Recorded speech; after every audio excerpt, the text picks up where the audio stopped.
Of the nation, Twitter suspension throws reps into rowdy session, and this is how the Punch has put it. Twitter ban violation can warns as AGF vows to try Adeboye VIP offenders. Page 2, the Punch. So let's dive right into it. Well, it's clear. It's an open secret that many Nigerians have refused to stop using Twitter. You know, they have boycotted the URL, and they are using the VPN to do that. So they are using it.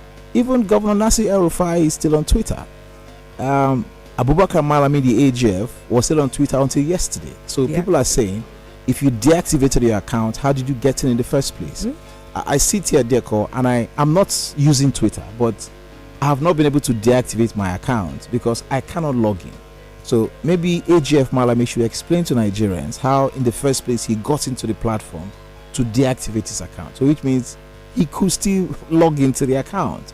Having said that, many persons have said it's within my right to use the platform. So if you're going to prosecute me, I heard somebody, I think an ASA, and I don't remember his name now, that Malami has to build prisons to contain many Nigerians.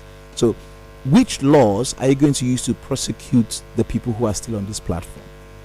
The president, no matter how powerful he is, cannot make laws. That you're the president doesn't mean that your pronouncement will become law. You don't have that kind of right. The Minister for Information, Lai Mohammed, does not have the right to make laws for Nigeria. He's not a member of the National Assembly. He's not a member of any of the houses of assembly in this country. He's a federal minister. If you want to make laws, you go to the National Assembly or you go to the State House of Assembly. Make these laws, get them signed and passed, and then you can prosecute people. As we speak, there's no such law against that. And that's why you see so many senior advocates of Nigeria, they're saying, okay, we are waiting for you. We'll meet in court. I mean, you come and tell us the laws you're going to use to prosecute us. I believe that what's happening now is a shame that we are going to have to devote, our national time, at the parliament to begin to talk about this. Now the government is beginning to come out with good reasons they would have put forward to suspend Twitter or to get them to do what they wanted to do. Like to say, if you're doing business in Nigeria and making billions annually, you should be registered here, with the CAC and pay taxes to the government. That makes some sense.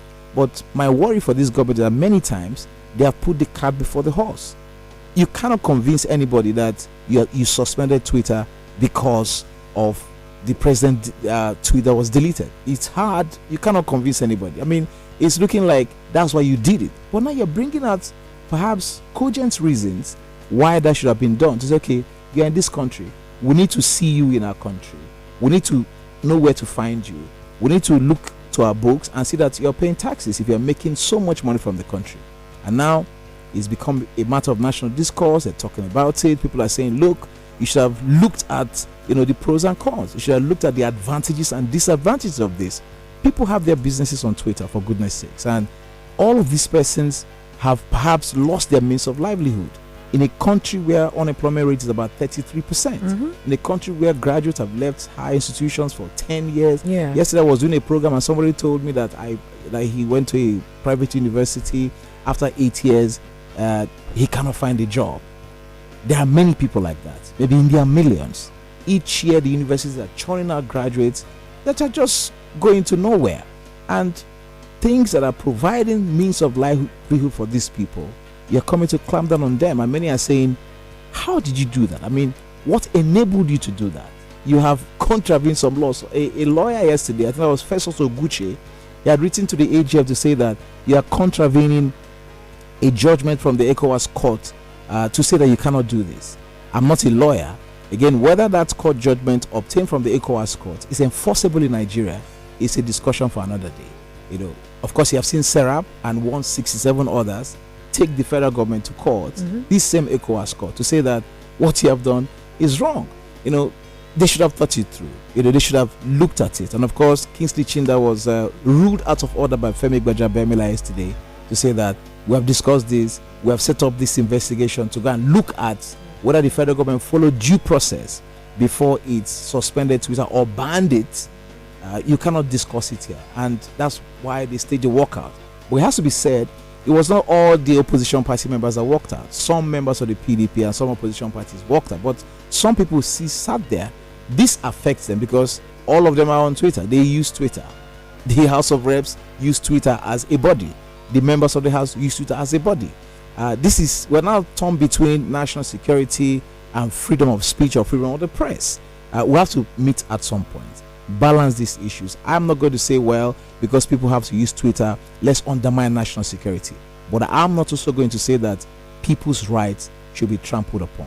I think this conversation will go on for a very long time because they've moved from it is temporary to it is indefinite.